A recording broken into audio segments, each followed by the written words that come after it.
Form भर के लाइए पहले। लाए हैं सर। आधार कार्ड लाए? लाए हैं sir. Pan card? Pan card भी लाए हैं सर। Passport size photo? हाँ सर, वो भी लाए हैं। आधार पैन का फोटो कॉपी?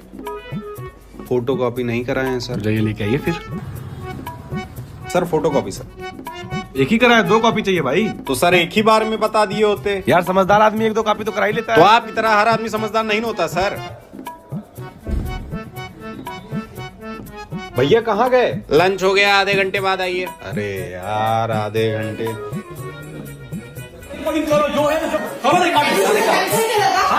लीजिए काउंटर नंबर 3 पे सबमिट करवा लीजिए कोमल मैम से। 3 मैम ये देख लीजिए सर भेजे हैं। काउंटर नंबर 2 पर जाइए। ये ऑनलाइन हो जाएगा, बैंक का ऐप डाउनलोड करिए। अरे मैम ऐप चलता ही नहीं है बैंक का। तो फोन चेंज करिए। जितनी भी सुविधा दे दी जाए यूज नहीं करेंगे। वेट करिए, अभी सर्वर डाउन है हमारे सिस्टम का। सर्वर सही हुआ।